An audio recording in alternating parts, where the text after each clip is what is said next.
Olá, tudo bem? Vamos explorar alguns assuntos mais de ecologia, tá? Nós vamos agora falar sobre os desequilíbrios ambientais. Existem vários tipos de assuntos, né, dentro dos desequilíbrios ambientais. Alguns a gente até entrou em exploração, né, nos ciclos biogeoquímicos, que a gente explora lá o ozônio, que a gente explora lá o efeito estufa, entre outras coisas, né, o aquecimento global. A gente vai colocar em evidência a eutrofização ou eutroficação, tá? Os dois termos podem ser usados, eutrofização ou eutroficação. São, na verdade, a mesma coisa, ok? Bom, para a gente falar em eutroficação, desequilíbrio ambiental, a gente tem que saber o que causa, princípio básico do causador da eutrofização. Primeiro, isso aqui acontece em ambientes aquáticos. A eutroficação é vinculado a ambientes aquáticos, tá bom? Onde há, então, o despejo, tá? Despejo de matéria orgânica, principalmente dos fosfatados e nitrogenados, ou substâncias fosfatadas e nitrogenadas, tá bom? Então aqui nós teremos o ambiente aquático, onde está ocorrendo o derramamento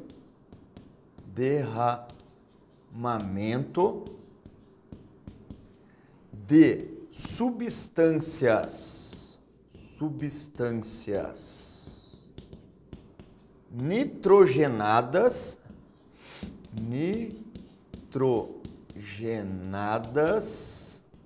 e fosfatadas. Tanto faz, ou a mistura dos dois, tá? Bom, professor, mas como assim derramamento? De onde vem isso? Ah, aí que está o detalhe. De onde vem isso? Esgoto. Esgoto humano é o principal causador. Existem outros também fatores, né? Mas o esgoto humano tende a ser o principal motivador desse tipo de eutrofização, tá? Bom, ambientes aquáticos, mas é água doce ou água salgada? Os dois, né? Os dois, tá? Em água salgada é um pouquinho mais difícil, porque a tendência é que tenha marés, né? E as marés tendem a diluir esses compostos, essas substâncias. Porém, existe uma altíssima concentração. Tem determinados locais que a correnteza, ela praticamente é nula, né? Não acontece com grande frequência. E então acumula. Então pode ser em ambientes aquáticos de água salgada, assim como pode ser em ambientes aquáticos de água doce, tipo uma lagoa. Um rio também acaba não sendo muito frequente, porque a correnteza acaba levando esse tipo de substância, tá? Professor, você mencionou que pode ser outras coisas também. Sim. Ambientes de água salgada, de água doce, podem estar em contato com locais de agricultura. Em locais de agricultura, usa-se muito adubo nitrogenado, adubo químico nitrogenado. E aí também é um efeito, né? Um efeito causador. Pode ser que ocorra uma chuva muito intensa, né? E ocorra então o assoreamento, leva essa matéria orgânica até o rio, até um lago. Isso também contribui, tá? Mas vamos tentar ficar um pouquinho mais restritos ao causador principal, esgoto de natureza humana, ok? Litorais acabam tendo esse tipo de comportamento, né? Grandes cidades, perto do litoral, a tendência, no caso, né, é despejar o esgoto, na maioria das vezes, onde? No mar. Ou em ambientes onde tem uma fábrica, que a tendência é levar esse esgoto para onde? Para um rio ou para um lago. Né? E assim sendo, esses ambientes começam a entrar sob efeito de eutrofização. Bom, para a gente conversar sobre, eu vou fazer aqui um esquema, né, simulando o ambiente aquático, tá? Então, parte-se do princípio que esse nosso ambiente aquático, ele pode ser tanto de água doce quanto de água salgada, tá? Então, não precisa ficar, né, no caso, professor, se é de água doce ou é de água salgada. Vamos partir do princípio que tanto um quanto o outro está sendo colocado aqui em evidência. Muito bem. Tem a água, né? Olha aqui, né? O nível da água propriamente. Beleza, professor. Nós temos uma fonte do esgotinho aqui, tá? Então é aqui que está vindo, é daqui que está vindo o esgoto, beleza? Esse esgoto está sendo então derramado nessa água. Muito bem. Essa água, ela começa a ficar com muitos elementos nitrogenados e fosfatados. Tá, professor, mas essa água não tem nada? Bom, vamos contar o que tem na água, além do esgoto que está sendo colocado aqui, beleza? Primeiro passo, tem algas. Desde ambiente de água salgada, água doce, vai ter algas. Existem algas que estão na região aqui, ou seja, são as algas pluricelulares. As algas pluricelulares, como as clorófitas, que vivem nesses ambientes, né? E elas têm a tendência que elas sejam fixas, né? Elas sejam aqui algas sésseis. Muito bem. Se eu colocar uma feófita aqui, eu já estou falando, limitando esse ambiente a uma água salgada. As feófitas ou feofícias, né, são algas exclusivamente marinhas. Então eu vou colocá-la, mas de uma forma bastante tímida aqui, tá? Vou colocá-la aqui, tá? Né? Tem o sargassum, que é essa alguinha aqui. Bom, então, professor, você está falando que isso é um ambiente de água salgada? Bom, se você considerar o sargassum presente, sim, tá? Mas, enfim, não vamos colocar muito dele, não. E aqui a gente tem as outras algas, né? As algas vermelhas, que são chamadas de rodofícias, né? As algas vermelhas, que elas exploram ambientes até mais profundos, né? Pela sua característica. Mas as algas não são importantes para serem estudadas no nosso esquema. O que é importante é saber a presença delas. Perfeito? Muito bem, professor. Agora, o que essas algas estão fazendo nesse ambiente? Bom, servindo de alimento para alguns animais, beleza, isso também. Mas em especial, elas estão recebendo a radiação luminosa, né? Então aqui temos o Sol, só que o Sol não é tão importante quanto o esgoto, tá? O esgoto acaba sendo mais importante.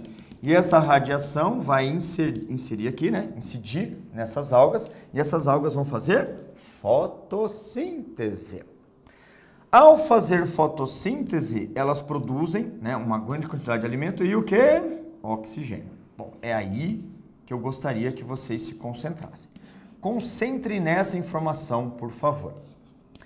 Esse oxigênio que está sendo liberado a partir da fotossíntese, opa, a feófita também faz fotossíntese, né, professor? Sim. Então, essa oxigenação se dá na água. Então, os maiores oxigenadores de corpos aquáticos são as algas. As algas pluricelulares, as algas que ficam relativamente fixadas no substrato, beleza?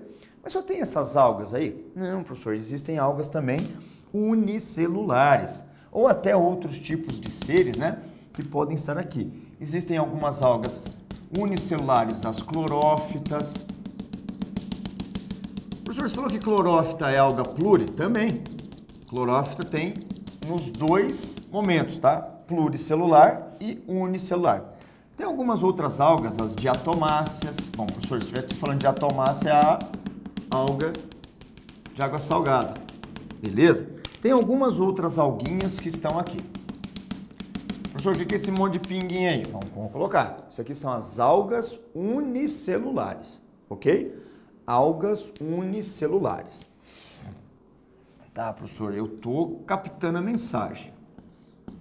Algas unicelulares, para deixar isso em evidência, tá? Bom, no momento, quem que é o nosso personagem principal? O esgoto. O esgoto é o nosso personagem. Ele está sendo derramado. E nesse ambiente está começando a causar o quê?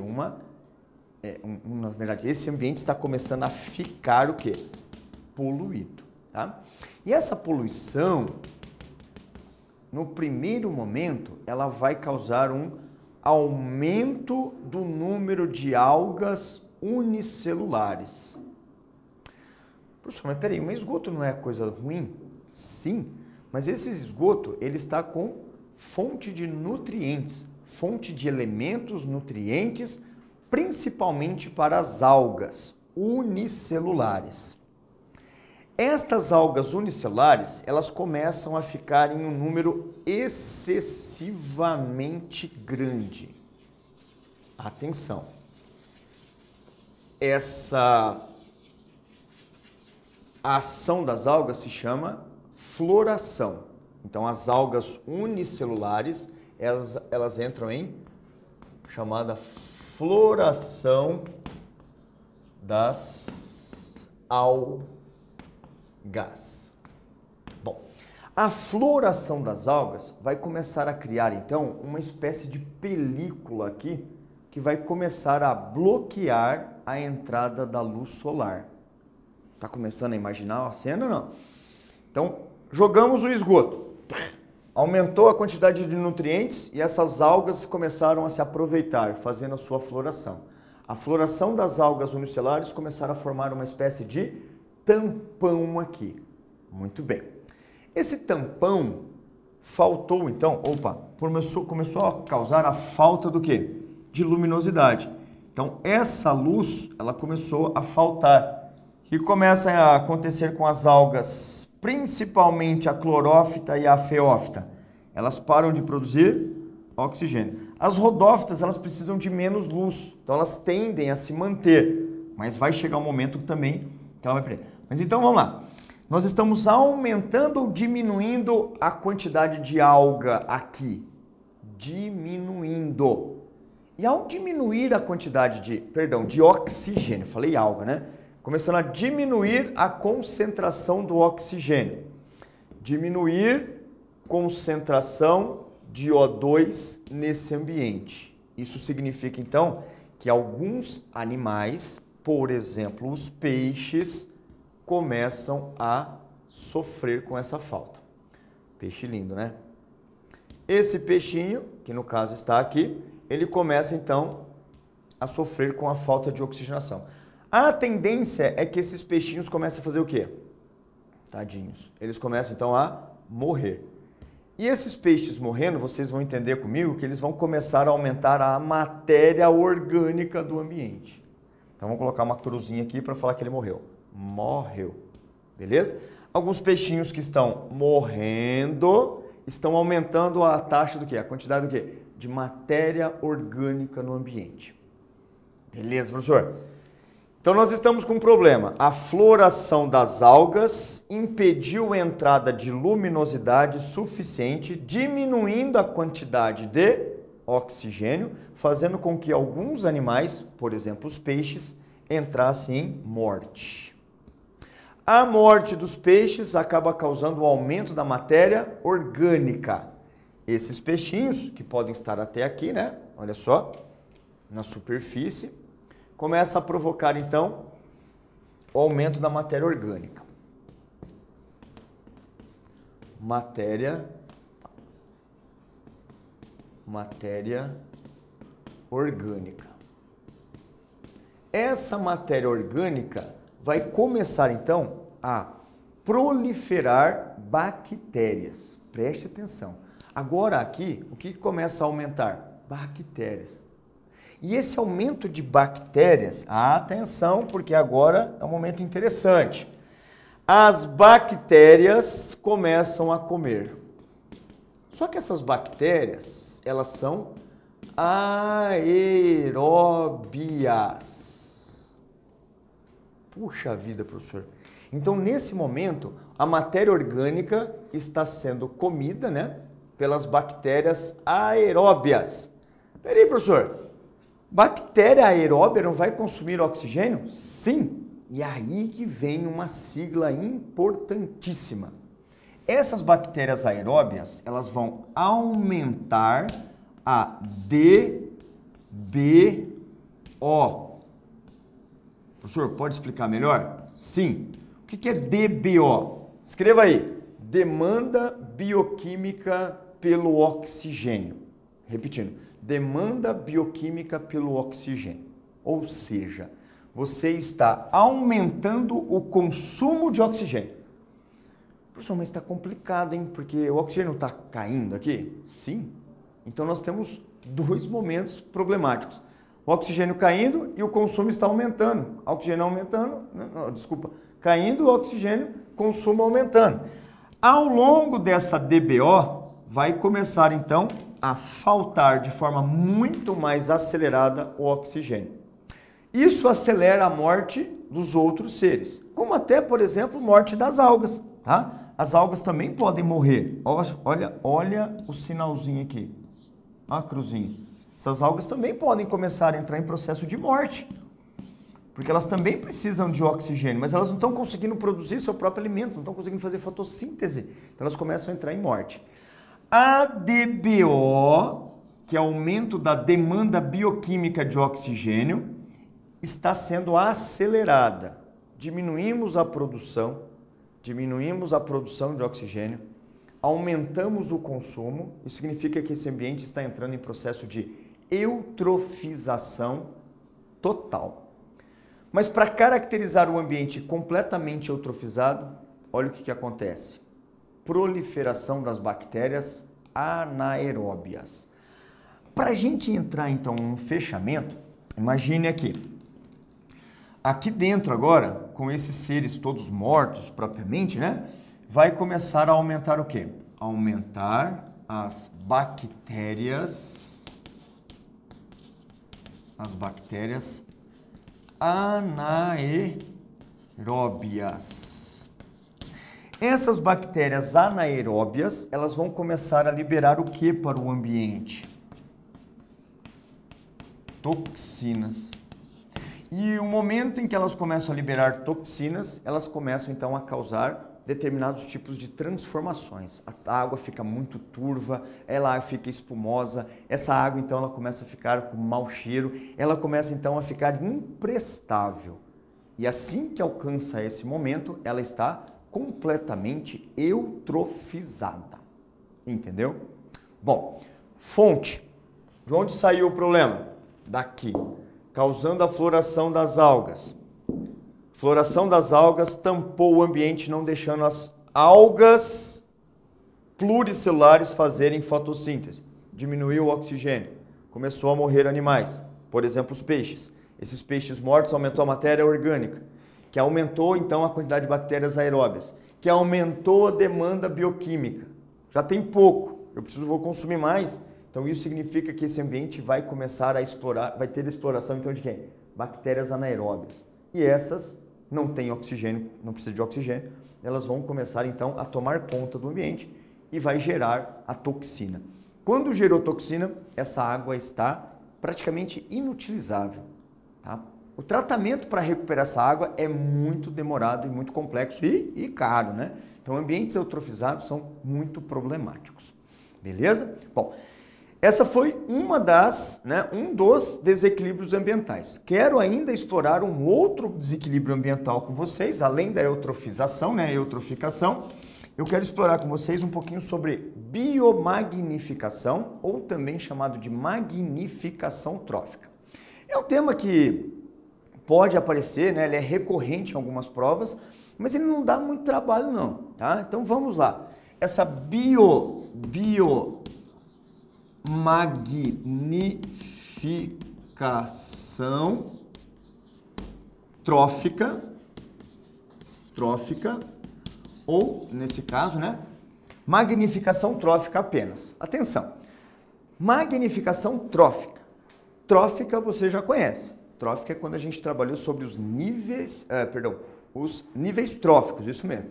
Quando a gente trabalhou lá cadeia alimentar, teia alimentar, lembrou? Quando a gente trabalhou consumidor, produtor, consumidor primário, secundário, terciário. E nesse tema nós aproveitamos e colocamos as pirâmides ecológicas. Então é isso que a gente vai tentar interligar. Atenção! Magnificação trófica vem do fator de níveis tróficos. E essa biomagnificação significa o acúmulo, magnificação é o acúmulo de determinados elementos nos seres vivos. Por isso que chama de biomagnificação, tá? Elementos poluentes, que a gente pode chamar assim de substâncias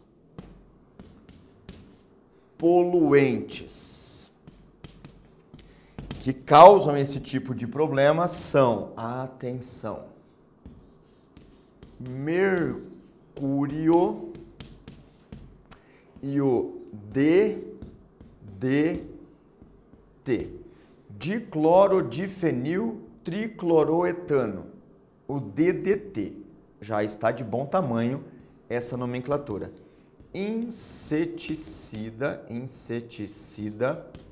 proibido, né? Proibido ao extremo em todos os países, basicamente, tá? Se pegar alguém passando DDT, prisão. Mercúrio vem relacionado com garimpo, vem relacionado com outros fatores, né? Muito bem. Quando que se aplica a biomagnificação? Vamos explorar dentro do ou da pirâmide ecológica, tá? Eu vou usar o mercúrio como exemplo, mas também serviria como DDT, ou até outros elementos não metabolizados. Eles não são, esses elementos, pessoal, não são biodegradáveis, ou seja, acúmulo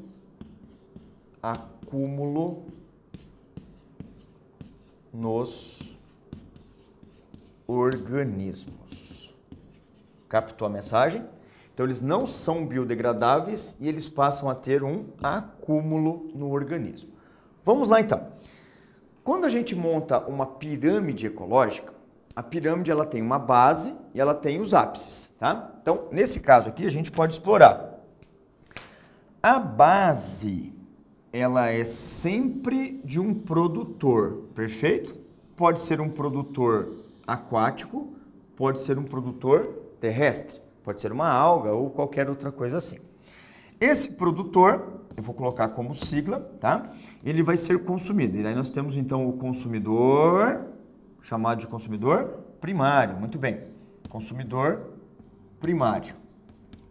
Esse consumidor primário está aqui relacionado com o consumidor o quê? Terciário. Deixa eu aumentar aqui um pouquinho.